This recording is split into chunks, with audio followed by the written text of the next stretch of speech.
Bismillahirrahmanirrahim. Rasulullah itu memotivasi untuk menghapuskan kebodohan.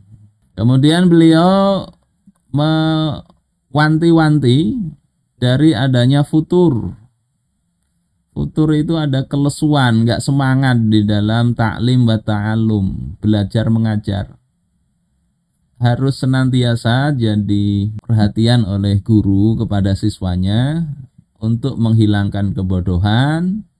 Yang kedua, untuk supaya tidak lesu, tidak semangat dalam belajar.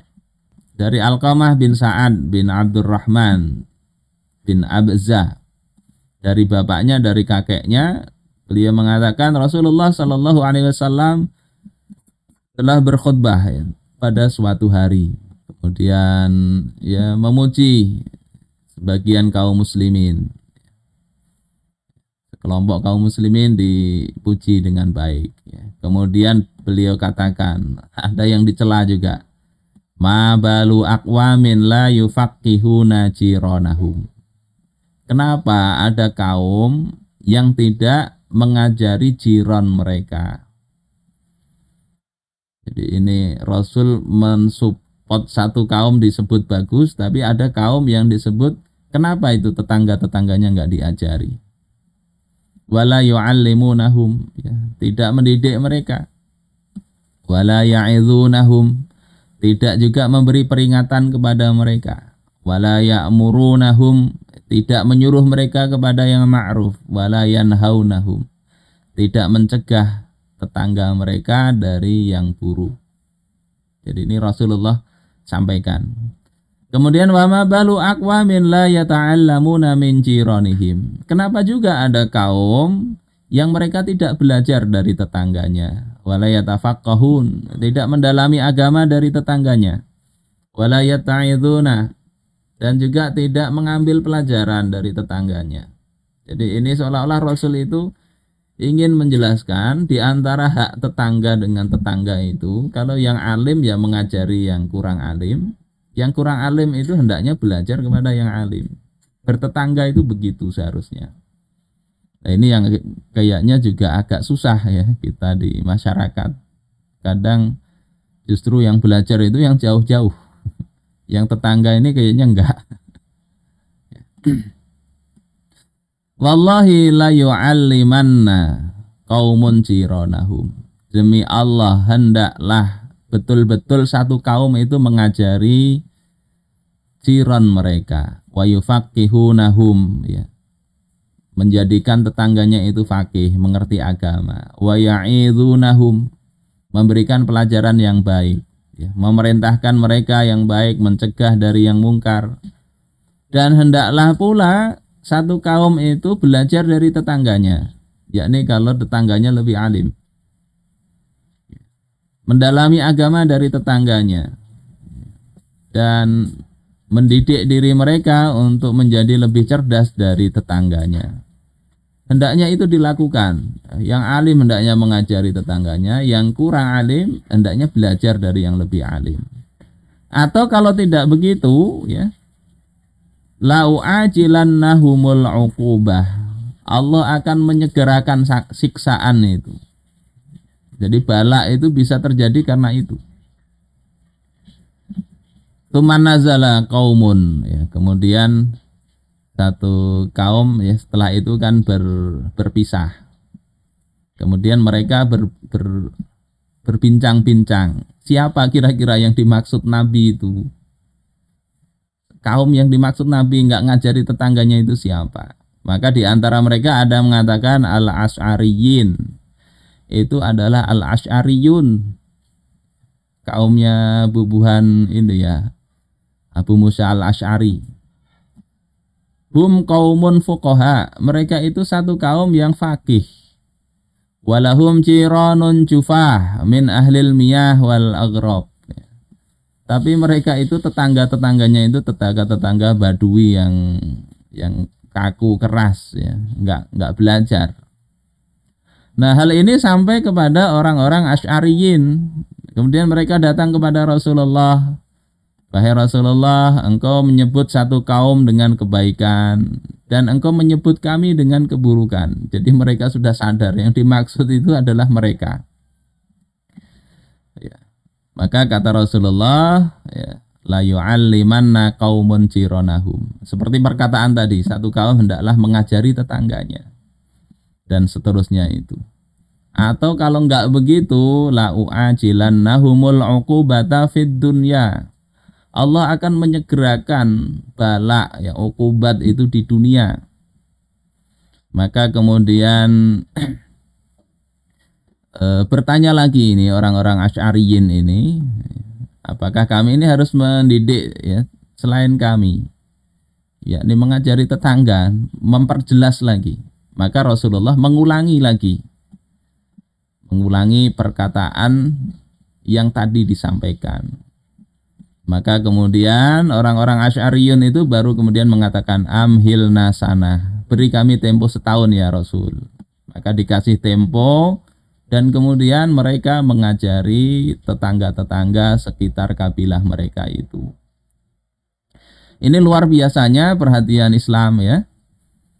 Kemudian Rasul membaca ayat ini, lu'inal ladzina kafaru min bani Israil ala lisani Dawud wa Isa bani Maryam. Telah dilaknat orang-orang kafir dari Bani Israel atas oleh lidahnya Dawud dan Isa bin Maryam. Dzalika bima asaw wa kanu ya'tadun. Itu karena mereka maksiat dan melampaui batas. Kanu la yatanahawna 'an munkarin fa'aluh. Mereka itu tidak saling mencegah dari kemungkaran yang mereka lakukan. Labi sama kanu yaf'alun, buruk sekali yang mereka lakukan itu. Ini diriwayat Imam At-Tabarani dalam kitab beliau Mu'jamul Kabir. Juga di Ma'rifatus Sahabahnya Abu Nuaim. Juga Majma'uz Zawaid. Syekh Az-Zarqa ketika mengomentari hadis ini beliau katakan, inna hadzal mauqif al-'azim fi i'tibari taksiri fi ta'lim wa ta'allum jarimatan ijtimaiyah. Sesungguhnya ini kedudukan yang agung di dalam menganggap taksir, ya. Taksir itu apa? Kurang, ya, kurang perhatian. Jadi tidak memperhatikan pendidikan, ya, ta'lim dan ta'allum itu termasuk jarimah ijtimaiyah, kriminalitas sosial, dosa sosial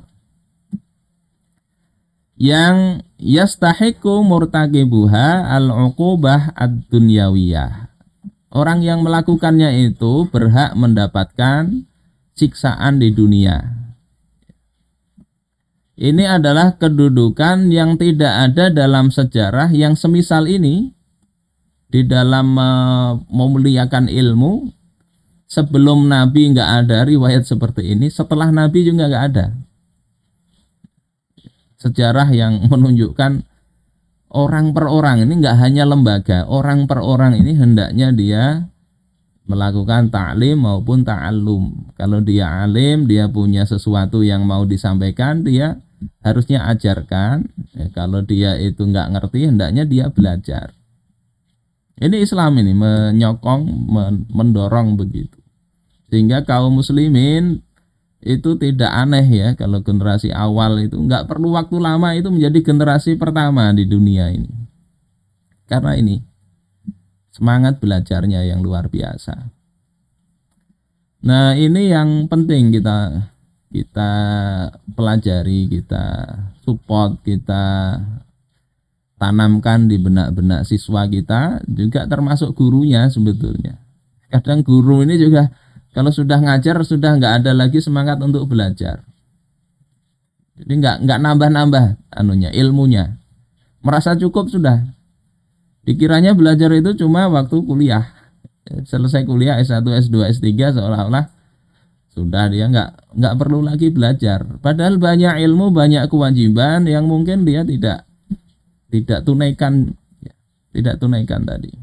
Di antara kewajibannya ya kalau dia memang merasa sudah banyak ilmunya, ngajar seharusnya, ngajari tetangga atau orang lain. Kewajiban itu.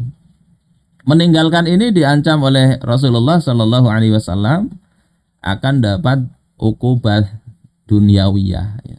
Siksaan di dunia di sini. Nah, apalagi nanti ketika memang itu nggak menutup kemungkinan juga di akhirat juga sama, ada kena sanksinya. Nah, di sini wa yadkhulu fi irtikabil munkar wa istihqaqil 'uqubah at-ta'ziriyah alaih ihmalul wajibatid diniyah. Dan termasuk dalam melakukan kemungkaran. Jadi dianggap melakukan kemungkaran dan dia berhak mendapatkan sanksi takzir itu adalah melalaikan kewajiban agama. Melalaikan kewajiban agama. Wa min jumlatiha at-ta'lim wa ta'allum. Di antara kewajiban agama itu adalah belajar mengajar, mengajar belajar. Kalau orang alim itu lalai, lengah dalam kewajiban memberikan pelajaran, atau orang jahil itu dia lalai juga dalam belajar dalam dalam kadar kewajiban yang syar'inya, maka mereka berdua itu layak mendapatkan sanksi takzir atas kelalaian dan kekurangan tersebut. Ini kata Al-Allamah Az-Zarqa. Karena ini menjadi kewajiban, ya. Rasul katakan talabul ilmi fardhatun ala kulli muslimin. Untuk ilmu itu kewajiban atas setiap muslim. Jadi ini sanksi di dunia hendaknya bisa dilakukan, di akhirat nanti urusan Allah Ta'ala. Saudara-saudaraku sekalian rahimakumullah, apa saja kewajiban yang harusnya kita kaji itu, kita pelajari, ya semua hal yang itu kita lakukan hari-hari. Baik itu berupa perbuatan maupun berupa pikiran dan perkataan. Kalau perbuatan itu ya kaitannya ibadah, mungkin muamalah, ya. Kaitannya dengan ahwal asyahsiyah, ya. Menikah, rumah tangga dan sebagainya, itu penting bagi seorang muslim untuk mengetahuinya. Di antaranya ya, yang mungkin bagi orang Indonesia atau orang non-Arab, ini tambahan nggak ada di kitab itu. Yakni belajar bahasa Arab. Yajibu ala kulli muslim ayyata'allama min lisanil Arab. Wajib bagi setiap muslim belajar bahasa Arab. Ma yablughu juhduhu, ya, sekuat tenaga dia. Fi ada'i fardhihi, di dalam menunaikan kewajiban dia. Jadi kalau kita sholat tiap hari, minimal kita itu ngertilah apa yang kita baca di dalam sholat kita. Kita bersyahadat, kita ngerti maknanya. Jadi bahasa Arab seperti itu wajib. Jadi jangan sudah belasan tahun atau puluhan tahun Islam tapi nggak ngerti kita ini ngomong apa saat kita sholat. Nah ini wajib ini. Kalau nggak ngerti, ada tetangganya yang ngerti, belajar ke tetangganya. Tetangganya yang ngerti jangan kemudian nggak mau ngajari. Harusnya ini gratis juga. Ini wajib ini. Dan kita mungkin bisa lihat banyak kewajiban ini nggak terlaksana. Setelah belajar fikihnya mungkin sudah berhenti. Nggak lagi mau belajar ini. Apalagi meningkatkan ke level khusyuknya dalam sholat. Padahal orang sholat itu dia dihitung pahalanya itu sesuai dengan apa yang dia pahami di dalam sholat itu, bacaan-bacaannya. Sebagaimana perkataan Imam Sufyan Ats-Tsauri dan juga sahabat Ibnu Abbas. Jadi sholat kalau dia nggak paham sama sekali, ya nilainya sekedar menutup kewajiban.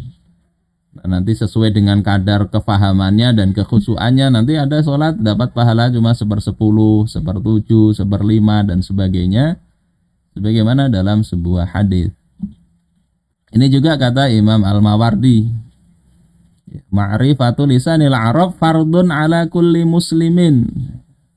Mengetahui bahasa Arab itu kewajiban atas setiap muslim, min mujtahidin wa ghairih. baik dia itu mujtahid maupun tidak. Itu kan ulama saja Ustaz. Enggak. Orang Islam harus ngerti ini.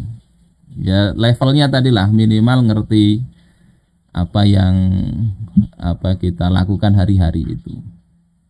Ini penting dikaji ini. Tambahan. Dan inilah para sahabat, walaupun mereka sudah tua, mereka tetap belajar. Ini dari Anas. Dalam riwayat Muslim ya, Abu Bakar berkata setelah wafatnya Rasulullah Shallallahu Alaihi Wasallam, berkata kepada Umar, Intolik bina ila ummi Aiman nazuruha kama kana Rasulullah Shallallahu Alaihi Wasallam yazuruha. Ayo kita pergi, kata Abu Bakar setelah wafatnya Nabi. Ayo kita pergi ke rumahnya Ummu Aiman. Kita kunjungi beliau sebagaimana dulu Rasulullah mengunjunginya. Maka ketika kami sampai kepada Ummu Aiman, bakat ini bahasa Arab, artinya menangis. Menangis, Ummu Aiman ini sedang menangis. Maka mereka berdua berkata kepada Ummu Aiman ini, yakni Abu Bakar dan Umar, Ma yubkik, ma indallahi khairun li Rasulillahi sallallahu alaihi wasallam. Apa yang membuat engkau menangis, wahai Bunda Ummu Aiman? Apa yang ada di sisi Allah itu lebih baik bagi Nabi.